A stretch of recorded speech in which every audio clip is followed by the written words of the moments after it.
Hello, everyone. Welcome back to our 11th episode of the Genuine Men's Chat Zoom Live.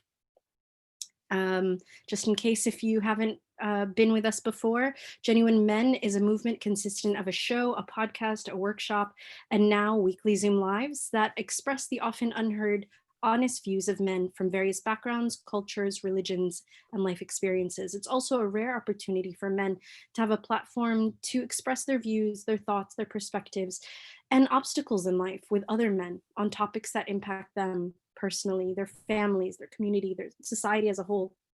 It's an unfiltered and unadulterated look at what it looks like to live the life of a man from a man's perspective. I'm the host. I'm a Genuine Men's Chat coach, or a Genuine Men's coach, sorry. And I'd like to welcome our Genuine Man today. Alan, welcome. Hello. And I'd also like to celebrate the return of our guest speaker, Tobias Hofmeister. Welcome, Tobias. Thank you so much. I'm going to remind everyone who Tobias is. As a spiritually awoken high achiever, Tobias serves other spiritually awakened high achievers in living a life of meaning and purpose with values of growth and belonging. He's devoted to fostering deep connection. He's also an author with a book that's coming out in 2020, so stay tuned, on the topic of his 5 dimensions of deep connections. As superhumans, he works on blurring the lines between business and spirituality. He nurtures a community using positive people who are curious to explore deep into their human experience and the impact that they create in the world.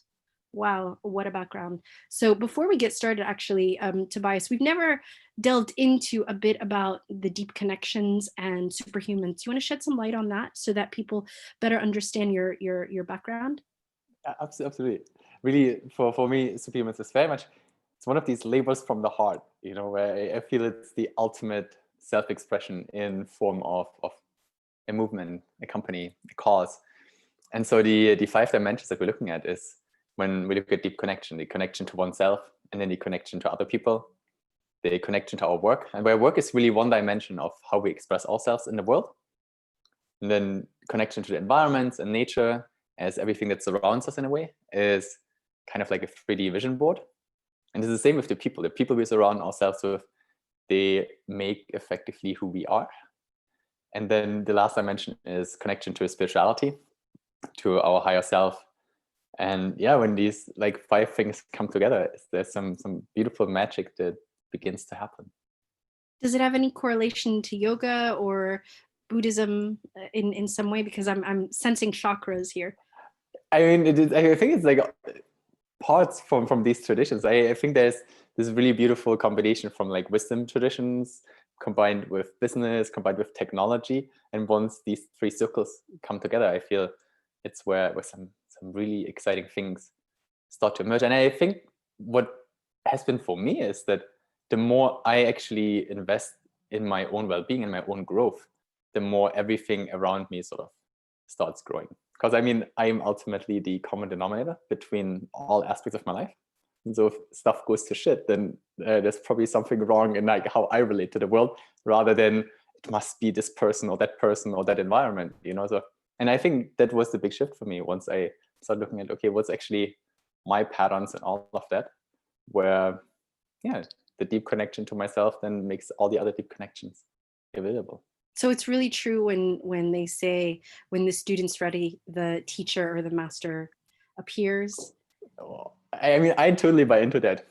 And I just had another one of these experiences today and one yesterday. And it's really, I feel once there's this movement from feeling the world is against me to I'm in flow with the world, that, yeah, there's teachers coming from all over the place, which is really, really exciting. Amazing. So does flow have anything to do with superhumans then?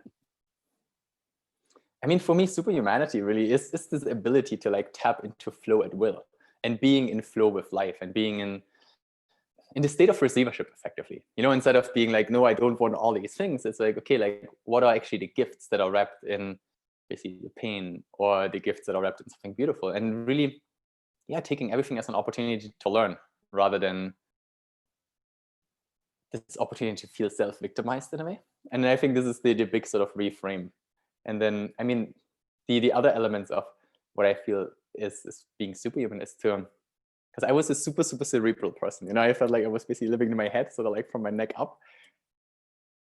And the big shift for me is that more and more I'm actually connecting into my body and really using my body as this tool for sensing. And I feel there's sort of my intuition. And once I established that cool dual relationship, which I mean, there's always an evolution, there's so much richer of an experience of life, which really excites me. There's a beautiful concept you're reminding me of when I was undergoing my updating of my certification skills as a coach. And it's a concept of connection between the being and the doing. So the being is the spirituality, the reflection, the introspection, being in nature and just feeling that flow of being at one with everything around you. But then there's that doing component, which most of us are spending most of our time every day in. It's how we measure what is important, how we measure success, how we measure productivity, how we measure importance, how we measure status, how we measure abundance even, or wealth, or whatever that may be. That it is how we measure it. It's all by doing. So the beautiful component of that bridge between the being and the doing, or the coactive approach of living, it taught me a really important thing that you've just reminded me of, is that it's not really a work-life balance. It's the balance between the being and the doing. So when you're connected to you from within, then it's not about the doing, it's about the being, because it's all of you coming forth into your being every single moment of the day, whenever you can. And I know, Alan, you were just talking about, being turned on and being positive all of the time. That's not realistic, obviously. So when we are faltering, or when we're struggling, or when we, like you just said, Tobias, not falling victim to something, but being impacted by it, a negative surge of any kind, then we have choice to either do or to be, or bridge that gap, so that we're coming from within, we're coming from our bodies, we're coming from our mind highway to our body and our heart and our soul or spirit connected. So it's more holistic approach. What are your thoughts on that? I think it's beautiful, this being doing dualism, because ultimately I think it's not a dualism, it's like a oneness. The way I'm looking at it is it's really sort of the masculine energy and the feminine energy. And that is something that, it's like men have feminine energy, and I mean, women have masculine energy. So it's basically, it becomes like really sort of like interesting in that space. But I think what's quite exciting is to really be in a state of being to receive. But then only being in a state of being is it's also like, what are you doing for the world? And I think then the element of doing is really important. At least for me, I'm beginning to see more and more this kind of doing from a place of intuition. So kind of doing from a place of being, effectively, where I feel open to the world to receive and then respond presently, rather than responding from sort of like a past pattern. And so I find the active sort of the doing is really, really important. Because I mean, within the doing is also, I feel, the overcoming of fear in a way, where I do something, I effectively put myself on the line for potential criticism or judgment or whatever. But then I mean, this is an interesting one. I think the vulnerability piece, because a friend of mine who was saying like, vulnerability is such a weird concept, because if you have nothing to hide, then you're not vulnerable. So effectively, vulnerability is only there if you need to prove something to someone. So his thing is like, dude, Wait, hold a second. Whoa, that's big. Okay, so the distinction, and Alan, I'd love to get your input on this as well, now or at a later time. So you're saying, Tobias, vulnerability only comes up if you have something to prove to someone. That blows the concept out of the water for me in a way, because it hasn't been defined for me in such a way. Could you tell us a little bit more? Yeah, I mean, so I got into it like through Brene Brown, effectively, where she was talking a lot about sort of vulnerability. And at that time I felt I had done quite a few kind of shitty things in life. And so I felt like basically I was putting up this facade, and like having the world respond to the facade of Toby rather than actually the real me. And so at that point, it felt always like speaking a bit more truth was this moment of making myself more vulnerable. But then the question is like, what am I actually making myself vulnerable to? Because once I fully accept who I am and that I have taken some missteps in the past, given that those were the best steps I could take at the time, knowing all the things I knew at that moment in time, then I'm perfectly okay. I'm not going out and needing that other person's approval. So in fact, I'm actually not making myself vulnerable. So I think the distinction is really as long as I'm fully rooted in who I am and think, okay, you're actually an awesome person. Yes, you have done a few things in the past that hurt other people or that were like not totally legitimate in terms of also the like legal things.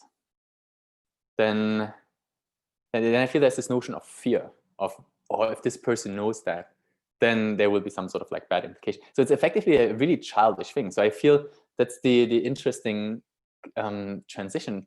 Once we are really fully an adult and take full responsibility for what we experience and who we are, and we're not saying things to somebody because we hope that they will like us for it, but we're just saying it because it's the truth from what we know. And then also, be willing to be totally wrong and be open to the conversation with this other person, saying like, no, this is not how I see it. And then I think it's another beautiful opportunity to actually have this generative dialogue.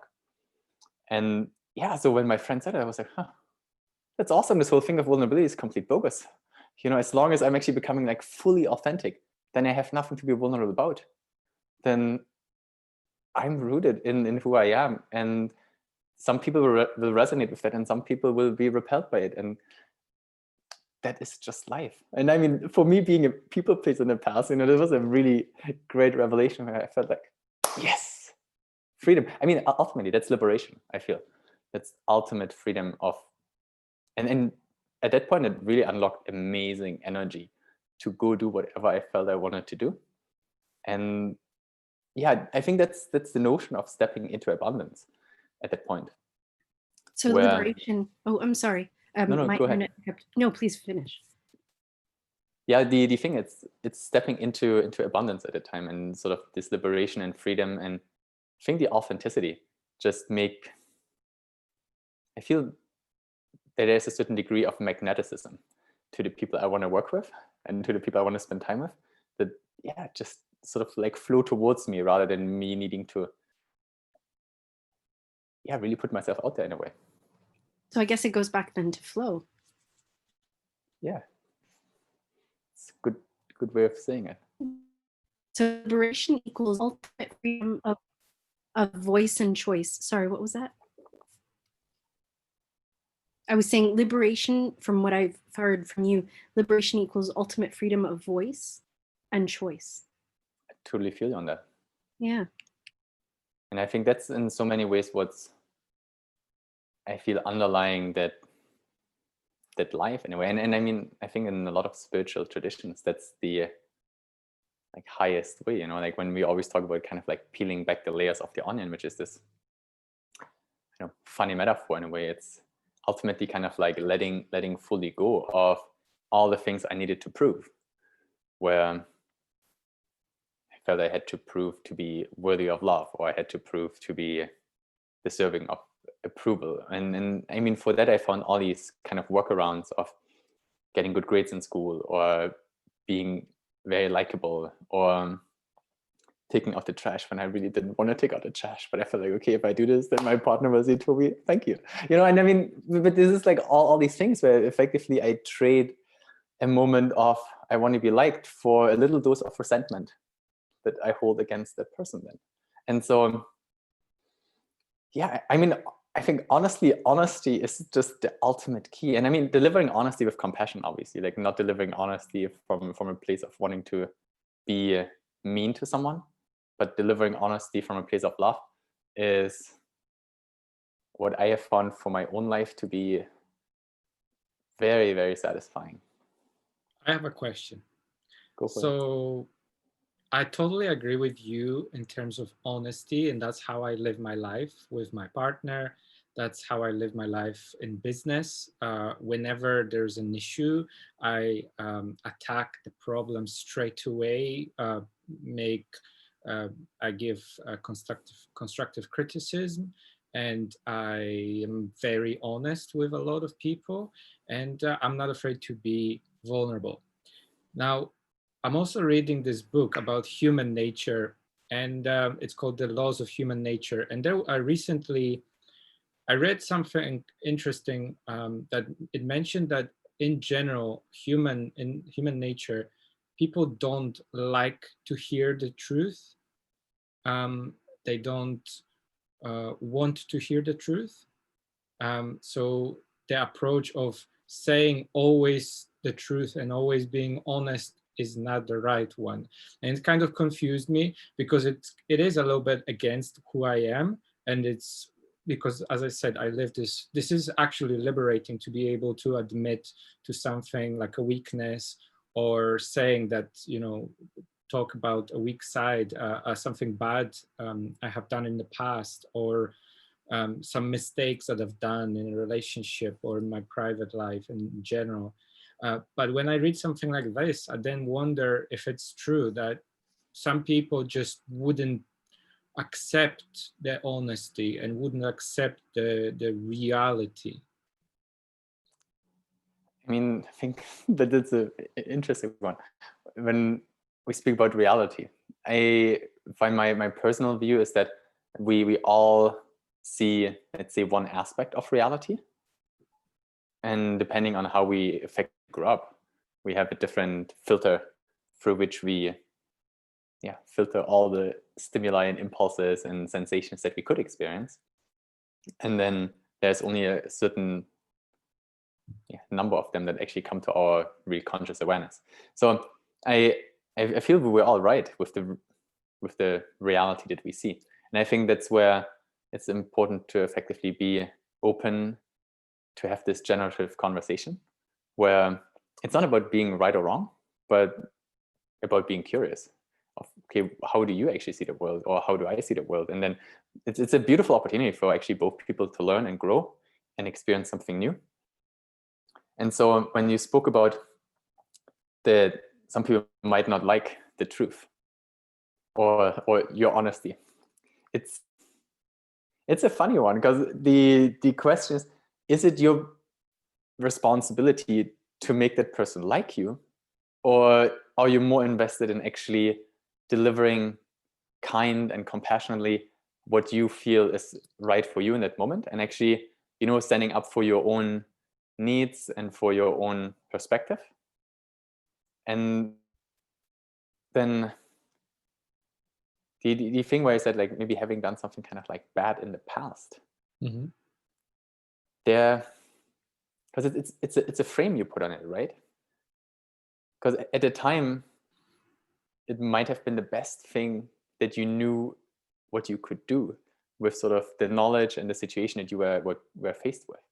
So basically, I have this fundamental core belief that we all do the best thing all the time with the given information and abilities that we have at the time. And then there's this whole framing of like, it's been bad. I think it puts maybe a notion of I shouldn't have done it, rather than actually seeing like that was important for me to actually learn and to arrive to the point where you are today. I completely understand, and I think that totally makes sense. I'm only wondering what happens in a situation when you've done, I'm not saying it's me, okay? But if you committed a crime, or if you horrible and you do have to admit to someone, I don't know, your partner, or I don't know, you've been in a porn movie or whatever, you did something that you're really, really ashamed about, or it has been against the law, and in that part yeah, you become invulnerable. You cannot be like, oh, just carefree, like, oh yeah, I've been in a porn movie, or yeah, I've done, I've stolen, thousands of pounds or whatever, right? I mean, I guess it depends, like where you put it. So, for example, I like cheated on my previous partner, and it's been one of these funny ones because we had a long distance relationship, and yeah, there was like this moral sort of like just misalignment within me, but it was this weird guilt that I carried around for the whole time, instead of actually like admitting it and saying it early. And I think what it actually, you see, the moment I told the truth was actually the moment when things started falling apart, but also in other ways where actually things lifted off me, instead of basically carrying the burden of having done something like years ago and then still having made a decision to get married and have babies. And because there was this inherent feeling of, she's really, really amazing, and I love the way she loves me, and I am so inspired by spending time with her. And equally knowing that I have like kissed someone else and like went home with somebody else and where like at the time, I was in countries like halfway around the world from her, and I felt like lonely, but also it wasn't really, I didn't feel sort of the degree of trust to actually be like, hey, I feel really alone. I'm like in China right now, and like there's all these like weird things that I don't really understand, and all I would want is just be with you and hang out in the States and have all like fun, awesome college life together. And I mean, that really, I feel it comes basically a bit back to what we wanted to talk about with the childhood trauma today, in a way, where I feel trauma shows up over and over and over and over until it gets healed. And so my thing was that I felt like I couldn't open up about my emotions of lack, or my emotions of actually being sad, to women, because my mom, the way we related was always that as long as I meet her emotional needs, she'll maybe offer a little bit of loving for me, And I feel this maybe it goes even further back, where I felt when I was a kid and needed to stay in the hospital without her, then I felt like, oh, okay, I must not be lovable. So I must do every single thing in order for her to, look after me, So I must be like really good and easy and pleasing her and So I must not be a burden, effectively. That was, I think, the story that I told myself. And so, I mean, that is how the relationship with her evolved. And so I felt I was carrying always her emotional burden. And as long as I was happy and then everything was good. And that is then something that I've basically taken into relationships with other women, where, I mean, my first girlfriend was suicidal. And it was exciting for a while to be with her.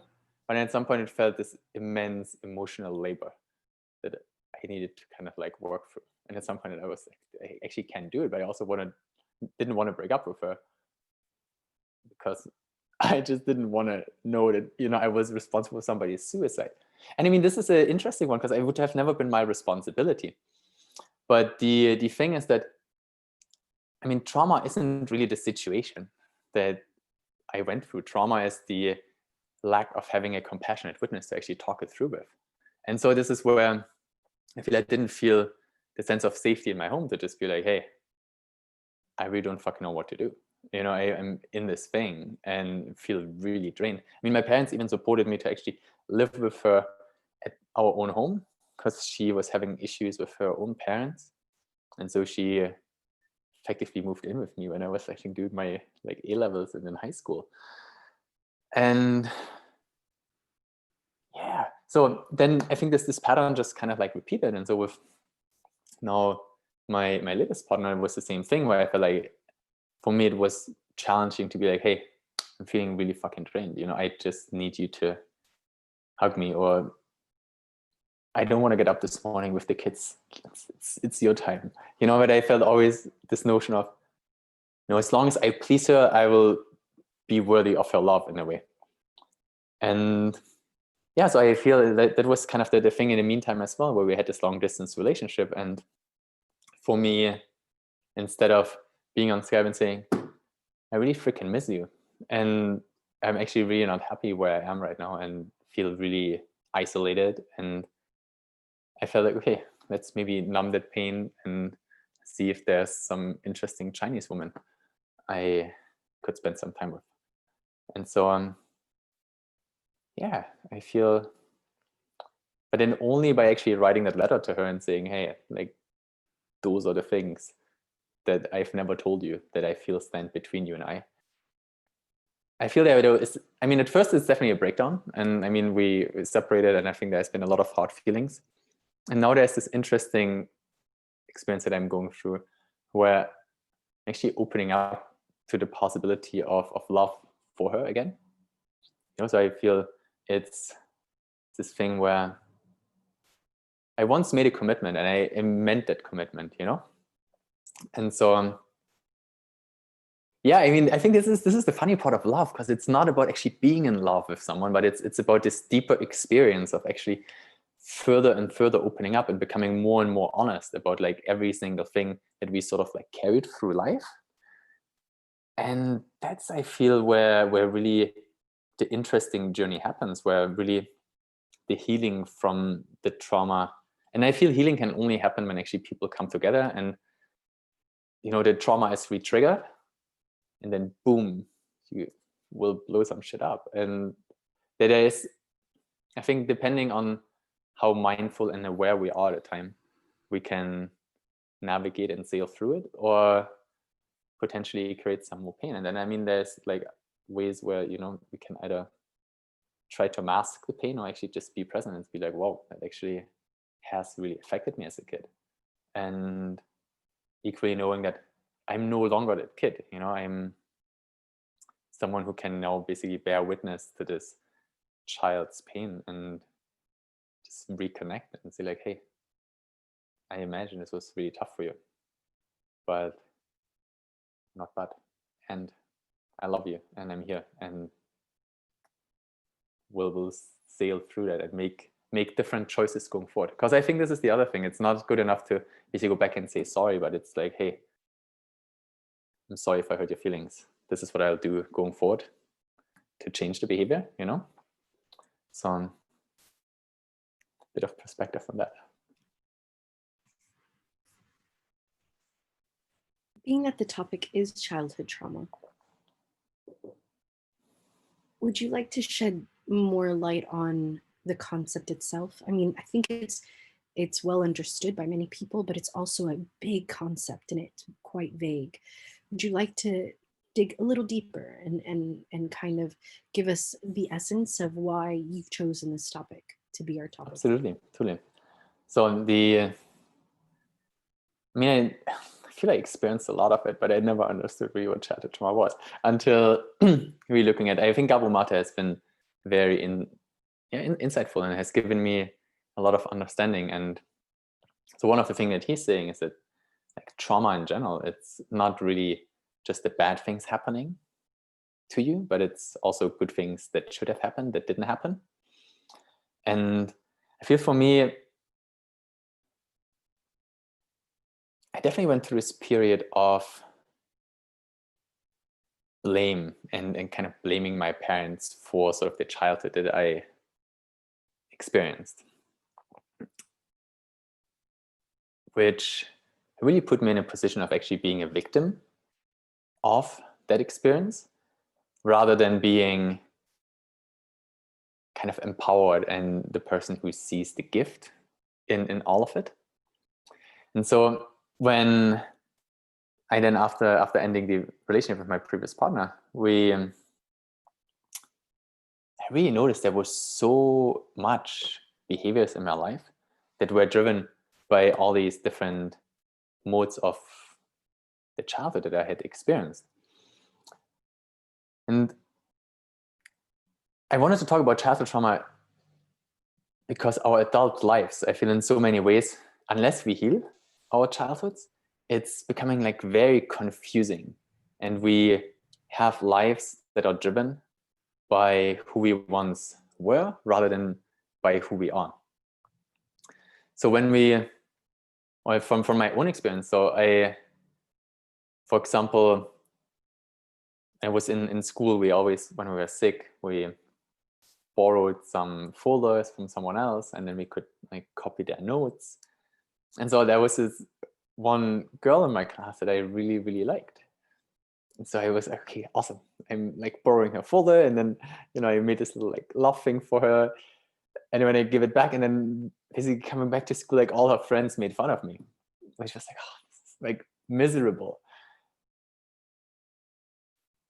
But equally, it didn't feel like I could go back to my parents and say like, hey, I feel like really, really hurt. And so my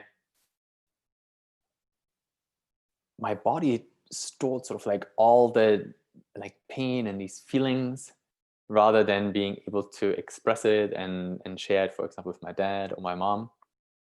And so I feel the importance of childhood trauma is that many of us, I mean, we all have had childhoods and we have experienced some things that really caused pain, or we haven't had experienced certain things that actually would have really helped us to grow as people. And so from that perspective, I think as adults, it's super important to kind of go back and actually look at how did we experience certain things, and to then see the patterns, like what is coming over and over and over. Because once I felt for myself to be in a position to become more honest with it and step away from that notion of blaming and victimizing. So I know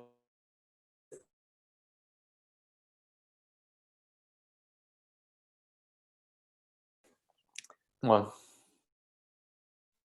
I mean, last year and then a few years before, where I felt this has been like the most horrendous childhood that anybody could have ever had.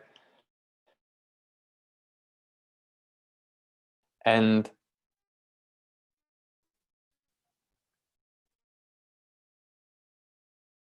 what it really did for me was not agency in any situation. And that is why I became so interested in childhood trauma.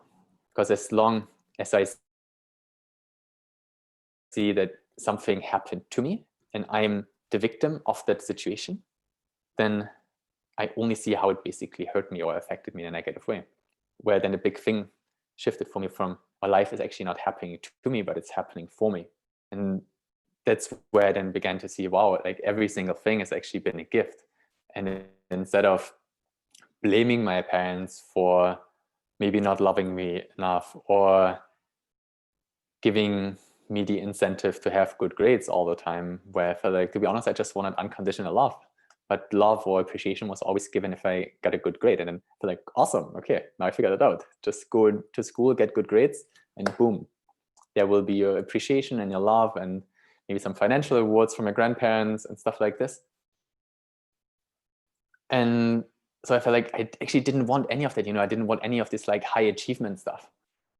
While now I see it's been a gift, I have had the ability to travel around the world and study at 4 different universities and really spend a lot of time actually educating myself and actually really enjoying the pursuit of knowledge as well. And so instead of seeing it as, whoa, you should have just loved me and I would have had this awesome life, it's like, no, I mean, they did what they could with what they had. I mean, one of my grandparents has been an orphan. The other one has been basically a child of a rape, as far as I understand. And then she married someone who was blind. And so I feel my mom grew up with a father who I think never really appreciated her for maybe her beauty or just her being, because I mean, he couldn't really see her, So and then I think that's something that she carried with her and effectively passed on. And so over the last month, so I think in the beginning or in the end of last year, it was actually the first time in my life that I could tell my parents, hey, I love you. Because it's something that I feel I've actually never heard them say to me. And so I did this whole I think they just didn't hear it from their parents that they were loved and appreciated. And then that also showed in their relationship, which was in many ways the model for my relationship. It was also funny when I started having my first kids, I was like, fucking hell. I want kids, but I feel like my life is gonna end, you know, because my parents, I feel they lived this really boring life in a way of, yeah, it seemed like so strenuous in a way to have kids. And so when my partner got pregnant, I was like, oh, in some ways, like really, really exciting to actually start this family. And equally, it felt all my freedoms were going to be robbed in a way, which then really comes back to this childhood trauma thing, because I noticed, wow, instead of actually taking the present moment and creating an awesome family of whatever way I want, I brought, okay, this is what a family looks like, and cookie cutter solution it over. And then, yeah, I effectively felt I created that type of family that I actually didn't want. And so the interesting piece with childhood trauma is, to me, that there has really an addiction to a certain chemical state. And I think my sort of like body chemistry was body chemistry of like being made feel guilty, or so my grandpa, for example, came around quite often, and he was a hurt man, and equally he just like put it off, you know. So he, like, I was a pretty skinny kid, and I'm very sort of like lean and athletic, and he would always say like, Toby, I can't play piano on your ribs. And it made me feel that sense of body shame in a way of like, oh, I must not be like pretty enough.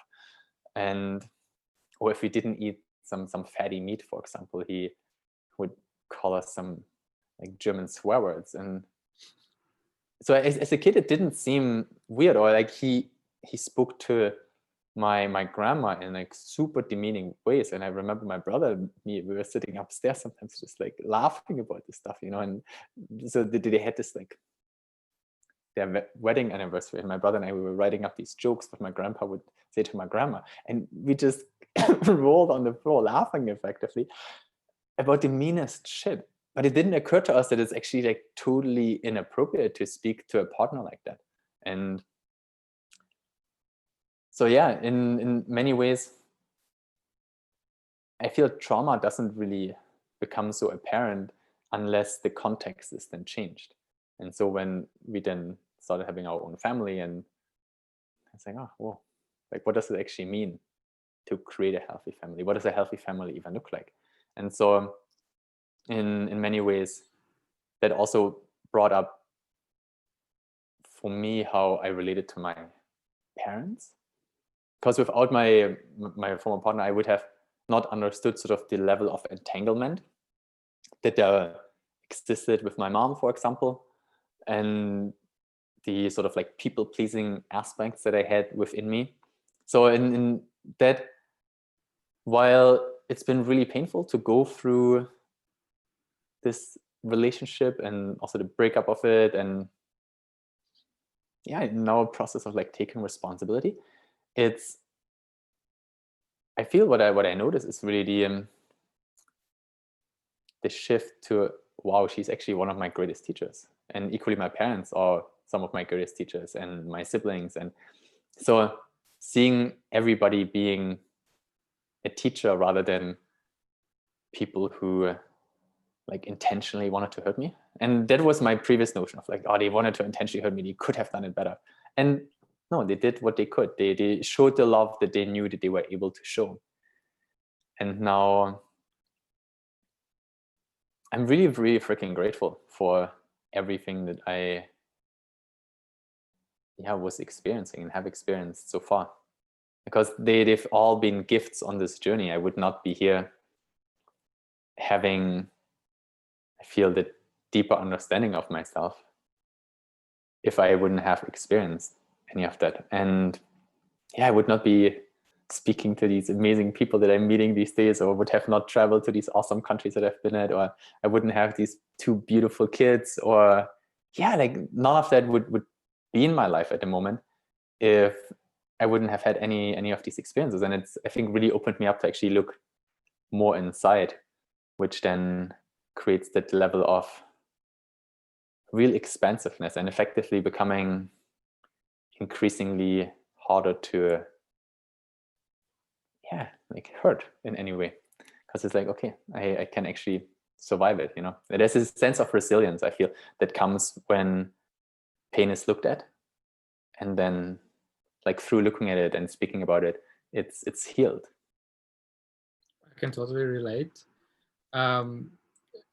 It's amazing what we learn as we get older, and we look back and we kind of rethink what our parents told us over the years. And then once you get older, you realize, oh, I'm actually becoming similar. I see their perspective. And I really can just echo what you said about the parents doing what they could with the knowledge and tools they had. They've done their best. In my case, my parents my mom was 19 and I was 20, and my dad was 21 when I was born. Wow. So they did their best with whatever they had. They had nothing really in terms of financial stability. I don't know if they already had jobs and how that worked out. But I know they've been rushing, to get married, and I didn't have a place to stay. So obviously you have to learn as you go, and you make mistakes, and you're like, I'm 34. So I realized when my dad was my age, I was already a teenager, and he already been like, so I can imagine myself right now having a teenage child and how many mistakes I would have done. But because I don't have those children, I can also start to think, what would I do if I did? And kind of give myself a little bit more time to think before I actually get to have children. And speaking of childhood trauma, I actually shared one with Riham because we've been working together for a while now as in terms of coaching. And I shared a story that is, we think of trauma as something that happened to us, usually physically, some negative, physical experience. But sometimes it's, at least to me, it was something that somebody said to me. Could be one line they said, and it stuck with me for 20 years. And it literally shaped my life, just a sentence or a few words somebody said. And in this case was that I always wanted to be like my dad. And he was a hero for me. He was, very elegant looking, handsome man who would be very capable, manually skilled, very, very intelligent, but also had, lots of talent, fixing stuff, building stuff, creating amazing things. And whenever, and I had lots of different things that been said over the years, but I remember whenever, because he was so great, he would have this aura about himself, a little bit arrogant because of that. And whenever I would come in to help do something, he would say, oh, you're useless, go. I don't want your help because you're useless. You're just like, oh, he would be very impatient whenever I tried to do something manual, like help him fix something, screw or hold, some tools and help building stuff. And I would be kind of useless because I wasn't very manually skilled. And whenever he would say, oh, you can't do it, you're just useless, that would stay with me forever. And it's in several years, there was a few things like this. And one of them was the fact that I shared with Riham. It was actually not from my dad, but from a PE teacher at school when I was supposed to take a part in a athletics sprint. And I was kind of getting a cold, and my mom told me not to take part in a race because she didn't want me to get properly sick. And the PE teacher called me out on this and said that I'm a mommy's boy. And those words, mommy's boy, stuck with me forever. And I wanted to do, since I wanted to be like my dad, I wanted to do everything. And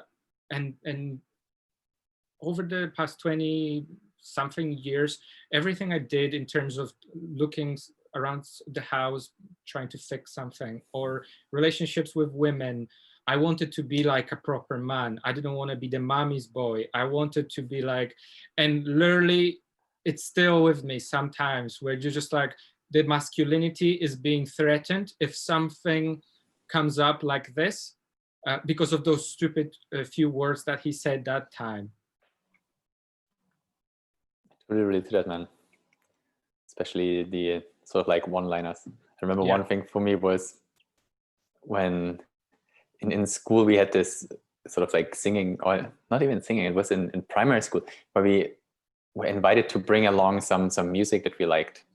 And I was somebody who only listened to sort of like audio tapes of like little like Sherlock Holmes type things.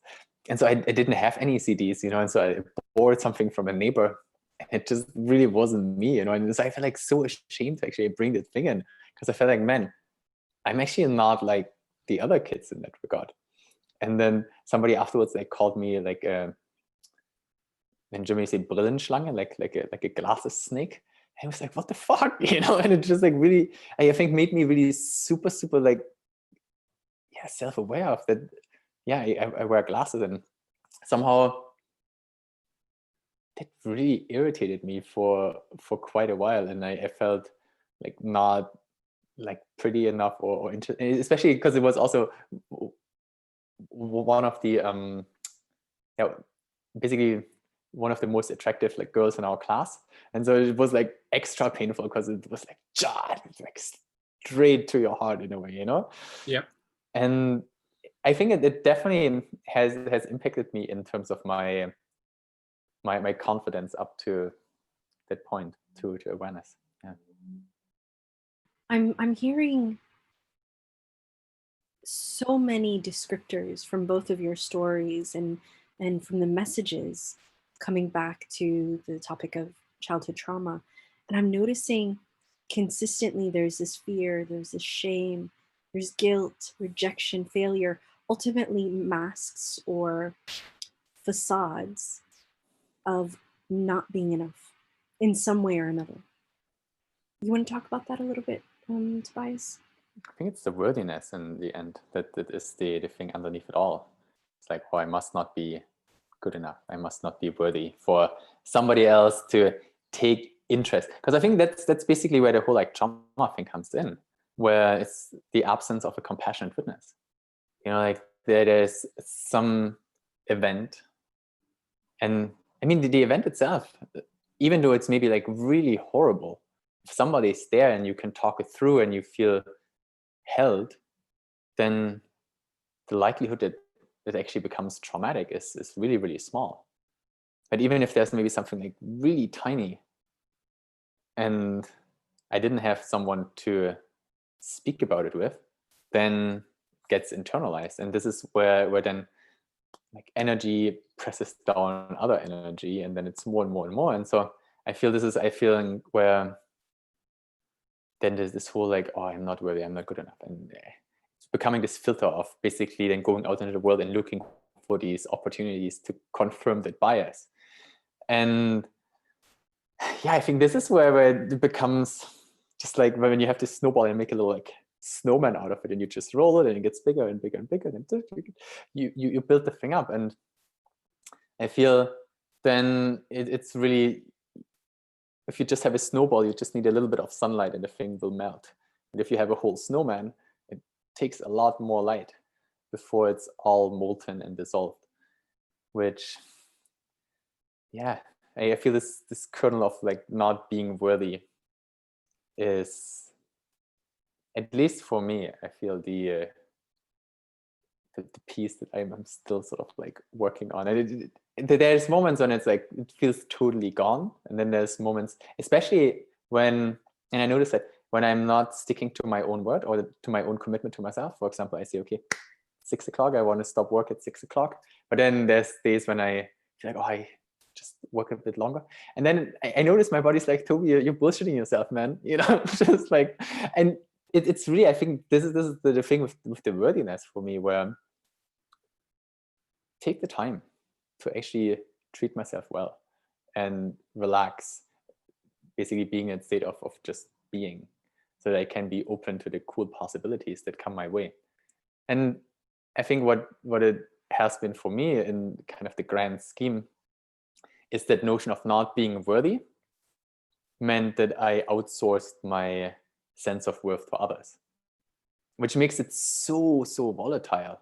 Whereas if I now feel I'm worthy inherently, then it seems like people confirm it a lot more often. While if I feel internally not worthy, but then hope to find it from someone else, they will reflect what they see, you know. And if they see somebody who's not worthy, they'll, and I mean, that's why relationships fall apart, you know. In the beginning, I felt like really confident. And then over time, I sort of like collapsed more and more sort of like into the relationship, because that's how I saw my parents interacted. And so I felt like, okay, this is the model of what relationships are like. And I feel at that point was this worthiness that just had kind of like fallen apart, which then my partner validated and treated me in ways that are just not cool. However, here's the thing, I'm not the victim, but I have not taken the responsibility of actually standing up and saying, I am worthy. You know, this morning it's your time to get up, and I will stay in bed and actually have another like hour or so of sleep. And so yeah, it's really coming down to this notion from the very beginning of looking after myself and treating myself with the respect that I expect from the world. And I mean, ultimately, I think it's the ultimate spiritual thing in a way. As long as we hope to basically get something from the outside world that we don't have, it's not going to work. We need to be able to imagine the life that we want to live, and then it will sort of manifest in the world around us. Would you agree that this negative experience, that trauma, or this lack of worthiness can be used as a fuel? Because I think I many times I've been using this as a fuel in, you know, in obviously you can take it to the wrong level and, you know, search for achievement and success and money and whatever you want, and then still find that the gap is not filled. But I think there's a lot of very positive things that came from all this trauma in my particular case, in terms of my my growth in general, because I'm becoming a better person because I felt not worthy, because I even say sometimes that I started my business out of love. I wanted to feel loved by this girl. I wanted her to find me attractive and like a really, you know, amazing guy. And the only way for me to attract her love was to be successful in business, which worked out very well for me because I've been doing quite well for the past year. But in general, I think you could use this as a fuel, just bearing in mind that if that's the only thing you're doing, you can then at the end, when you achieve all those things, find that, you know, there's not much there unless you build other parts of your life. That's what we do with Reham. We make sure I do other things in life than just work. Yeah, I think there is an element of, you can, because I mean, effectively it's energy in one way or the other, and it's up to you how you channel it. And I mean, to be honest, I relate to what you said, because the whole sort of like achievement thing of like getting 4 degrees and writing papers with MIT and all that stuff. I mean, that came from a place of like, I need to fucking prove myself, you know, yeah. And it came from that sense of, I want to be worthy, you know, I want to make the world, academic society look at me and say like, he actually has something to offer. The interesting thing, however, was that basically like nobody really gives a shit, you know. Like you can write all these papers and stuff, but in the end, it's not like they fall to your feet and like kiss your feet and be like, man, you're so amazing, you're a god. I mean, that only comes from within, you know. And so I feel it's I think we can use that lack of worthiness to drive and like have this like crazy ambition. However, the question is like, does the ambition actually deliver something that like truly fulfills in the end? And yeah, I feel that it's the intention, you know, like if you're having the awareness of, yeah, I want to impress this woman, and the question that I have for the question I have for you maybe is like, why did you want to impress this particular woman? You know, like what was it that because here's the question. What was it that she was giving you, or what was it that you were going to kind of maybe share or give to her? I think it was both. I really liked who she is. So I thought, okay, so this is a woman for me. This is exactly a kind of person I was looking for. I know what kind of person I would have to be in terms of qualities to attract a person like this, because, you know, if I was lazy and do nothing and be a loser, then I know that I wouldn't be able to attract a woman of quality. So it actually raised my standards. It made me a better man in terms of my, you know, daily habits, in terms of my commitment levels and productivity, but also just in general, becoming a better human being. So yeah, I wanted to be with that kind of person, and I liked her in particular, and obviously she's attractive, so I was attracted to her as well. But also I think I was at the point of my life when I finally understood that it's not up to her to choose me in the sense of like, if I want something good to happen in my life, I need to take care of that. And that's why I reached the point where I'm like, okay, I had some, you know, bad relationships in the past and didn't work out. And maybe there was some situations where I would blame someone else, or I would be playing the victim. But in the end, I was like, okay, I'm gonna really work on myself. I'm gonna make sure, you know, all the bases are covered, and therefore I would be a good partner and a material for a partner. I'm not saying a husband yet, because I don't know if that's the right thing, but definitely a partner for sure. And I think it's interesting what you say there, because I mean, what you've done, you've worked on yourself, you built this confidence within you. And so, I mean, totally right, man. Because I mean, once we feel basically this lack of worth, I mean, I had the same thing. I mean, this is where I started, you know, and then it's like little by little, like kind of like doing one thing and growing a little bit in confidence, and then feeling, oh, this is awesome. Now I can actually do a bigger leap, and then that grows the confidence further. And it's absolutely, I totally relate to your story there of, yeah, you effectively grow and build who you are, and then you attract like bigger and better things, maybe relationships or opportunities, or well, not just that, because it also transformed my life in general, career. I became a more confident person in general. I became a good business person. In the past, I had no idea if I can do business at all. I was just an aspiring person with a job. Now I know that I can do this. You know, it's relationships with people, public speaking, getting on camera, more than just only behind it, you know, and not being afraid of speaking my mind or just expressing my opinion, because now I do feel worthy. Although sometimes there's still those little voices that can be like, I don't know, but it's definitely less, it's quieter voice than what it used to be in the past, but the goals are bigger.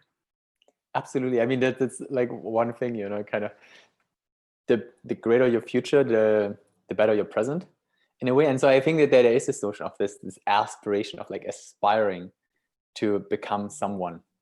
And then it's really cool to hear how you then started building different routines, and through building these routines, you became more confident. And I mean, this is the thing. I noticed this for myself too. I just radiate something totally different, and suddenly I can talk to people like the ambassador of Turkey or something, where previously where I felt like, what the fuck? Like, who are you, Toby, to do that? You know? And now I feel like, man, we're peers, you know, because we're both working on changing the world. And so, so suddenly there's just this different radiance in a way. And yeah, it's law of attraction, man. It's really, really beautiful to hear how you've like used it for yourself. It's awesome. So we're gonna I hate to say we're gonna have to end, but because this is such an amazing topic and it has so many different layers that we could bring into, you know, each of your life experiences and learnings. Tobias, if you can leave our viewers that are wanting to transition, to take that leap of faith, to start their journey of I am worthy, what are some tips that you would leave with them for them to work on? Like, for example, unleashing their trapped emotions, anything around that, and any other points that you would like to leave with them today? I think that the biggest thing is really to reframe from seeing trauma as something that's sort of something that's holding you down, to effectively trauma being that heap of gifts. And it's just your first thing is just like open one of the ribbons and actually look what's inside and see what beautiful thing you have learned from it, or potentially still can learn from it. And when it comes to the worthiness, I feel basically what we touched on with Alan is a really interesting and important one. It's just these tiny little wins of building like one small habit. Or, I mean, what I actually started doing was I journaled for like years and years. And it's the thing that I feel for me just basically brain dump things onto paper, because once it's on paper, it's effectively gone and it creates a space within me. So that was the most powerful thing. And I mean, after my breakup, I just wrote so much. And at some point I felt, there's nothing more to write. And so I now journal totally different. I journal now in a very future focused state. Another thing is, I think proper sleep and proper food is really, really important, because basically what I said earlier, our body stores the trauma. And if the body feels not well looked after, then it will hold on to it. But once I started actually, really cherishing my body and treating it with proper sleep and proper food, and then there's this notion of, I'm actually worthy. I'm worthy to, look after myself well, or wear nice clothing, or like have a proper haircut or beard cut or whatever, So it's really all these little things of actually just doing something good for yourself that communicates a level of care, a level of love, and just do really small things, like build a tiny, tiny habit. And the cool thing with habit building is do the habit and maybe just like one push-up if you want to get in shape or something, and be like, all right, Toby, you're awesome, because this is the thing, like our body loves positive emotions. And so, celebrate yourself for the beautiful person you are when you've done a thing that you're actually proud of for yourself. Thank you, Toby. Thank you, Alan, for joining us. I love this topic. I think we should have him back. What do you think, Alan? Have him back for one more go on this one, because there's so much to talk about. But with that said, I want to leave you with, it's a quote that I read from Kate Northrup. It's actually about money and money mindset, but it was powerful. So here it goes. Let the amount you've moved your body this week be enough. Let the effort you put into the project, whatever project that may be for you right now, be enough. Let the amount of time you spend really, truly being with your kids be enough. Let the amount of sex you're having be enough. Let the love you have to give and to receive be enough. The world doesn't need you busy. The world needs you here, present, and it's enough. That's super beautiful. Thank you, gentlemen. Join us for our next episode of the Genuine Men's Chat Show, which will be released this Friday. Yes, it's actually a really special episode because it's the best ofs from season 1, from episode 1 to episode 6, and some fun outtakes that we've kind of put in there as well to keep everybody entertained. But in addition, we also have our podcast, and we have our next Zoom Live next week, and we're talking about the current issues around racism happening all over the world, especially in the US right now. So share, like, and follow the Genuine Men's Chat on YouTube, LinkedIn, Instagram, Twitter. Join the Genuine Men's Chat Facebook group to join other men in the discussion of such an amazing topic. And remember, our motto in 2020 is many men, many conversations. Have you taken your seat at the table?